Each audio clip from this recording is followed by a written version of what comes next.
The autumn wind swept across the tiny village of Abancher, carrying with it the smell of a wood smoke and the faint chill that promised another merciless winter. Thalia Marworth bent low over the struggling vegetable patch behind her family's crumbling cottage.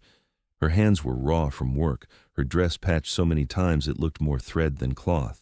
Inside, her mother coughed violently, each breath sounding weaker than the last, while her younger sister Lily, barely 8 years old, hovered with worry in her wide eyes. Thalia was only 19, yet the weight of an entire family rested on her narrow shoulders. Since her father's death in the mines, she had worked every possible chore, washing, mending, harvesting, anything that kept food on the table. But this year, her mother's fever had drained their meager savings, and the winter ahead threatened to finish what poverty had already begun. It was in this atmosphere of despair that a knock came at the cottage door. When Thalia opened it, Mistress Hafford, the village matchmaker, stood there, her expression half sympathy, half calculation, and with her came a proposition that would change Thalia's life forever. Mistress Hafford wasted no time. "There is a man in need of a wife," she said, her voice clipped. "Alaric Vlare. He lives alone in Ravenscroft Cottage, a recluse with a twisted leg. He offers 20 silver pieces for a bride willing to tend his home, and 5 each month thereafter." The words hung heavy in the air. 20 silver pieces meant medicine, food, warmth, everything her family needed to survive the winter. But the thought of marrying a stranger, one whispered about as a crippled recluse, chilled Thalia to the bone. "Why me?" Thalia asked, suspicion sharp in her voice. Mistress Hafford's reply was blunt.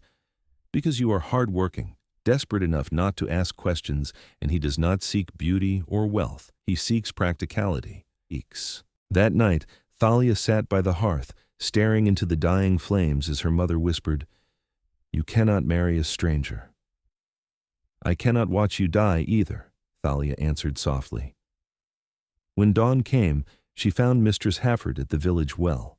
Her voice trembled but did not falter.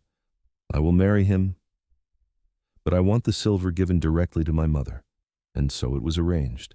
St. Winifred's chapel was silent and cold the day Thalia became Thalia Vlare. No garlands adorned the stone walls, no music filled the air. Only the priest, Mistress Hafford, and 2 reluctant witnesses stood present. Thalia's gown was her mother's old wedding dress, faded and patched with dried lavender clutched in her trembling hands. Her little sister had brushed her hair that morning, whispering through tears, "You look beautiful." When the chapel doors creaked open, Thalia saw her husband-to-be for the first time. Alaric Vlare was tall, but walked with a limp, leaning heavily on an intricately carved cane. A deep scar traced his cheek, and streaks of gray threaded his dark hair. His clothes were plain, but his eyes, startlingly blue, burned with an intelligence that made Thalia's heart stumble.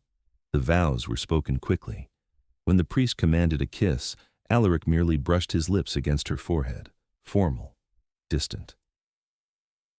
"Thank you," he said quietly, his accent refined, his voice deeper than she expected. Outside waited not a farm cart, but a modest carriage. The villagers whispered as it rolled away, pity and curiosity mingling in their eyes. Ravenscroft Cottage was not the dark, crumbling ruin Thalia had imagined. Instead, it was clean, orderly, and surprisingly comfortable. Shelves lined with leather-bound books, a tidy desk with neatly stacked papers, and a well-stocked pantry spoke of refinement unusual for a village recluse. "This room is yours," Alaric said, gesturing to a chamber prepared for her. His words were curt, yet not unkind. "This is a marriage of convenience," he added firmly. "You required security. I required a housekeeper. Romance was never part of the arrangement." Relief and disappointment battled in Thalia's chest, but over the weeks that followed, her life at Ravenscroft settled into rhythm. She cooked, cleaned, tended the garden.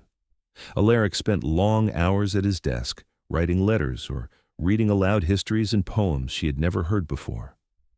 Gradually, he began to teach her letters and words. She proved a quick learner, and in those quiet evenings, a strange bond formed, born not of passion, but of respect and curiosity. Yet shadows lingered. Strange visitors arrived at odd hours carrying sealed documents. Sometimes Thalia glimpsed Alaric burning papers in the hearth, his face troubled. And always there was the locked door to the east wing. For weeks Thalia honored her husband's warning. The east wing is private. You need never enter it. But curiosity gnawed at her. Why would a recluse guard a mere storage room with such vigilance? One gray afternoon, while Alaric spoke with a visitor outside, she noticed the key lying on his desk. Heart pounding, she slipped it into the lock. The door swung open to reveal not storage, but secrets. Velvet doublets embroidered with silver, cloaks lined with fur, an ornate sword in a jeweled scabbard, and on a chest, a raven insignia carved in silver. This was no crippled villager's possession. This was the life of a nobleman. Before she could open the chest, the sound of Alaric's cane on the floor made her heart leap. She relocked the door and returned the key, her hands shaking. That night, unable to hold her silence, she whispered, "Who are you really, Alaric?" Alaric studied her with weary eyes. "Would knowing change how you see me?" he asked. "Not knowing certainly does," she answered, and so the truth spilled out. He was Baron Alaric Vlare of Northrest, sworn vassal to King Edmund. 2 years earlier, his brother-in-law, Count Blackthorn, had tried to murder him in order to seize his lands. A hunting accident, they had called it, but the fall that crippled his leg was no accident. Since then, he had hidden as a recluse, gathering evidence of Blackthorn's treachery.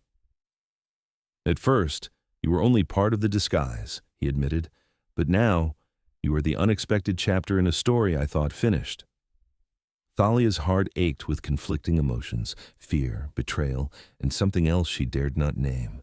The fragile peace shattered when soldiers bearing Blackthorn's crest arrived at the cottage. 6 men dismounted, demanding Alaric's surrender.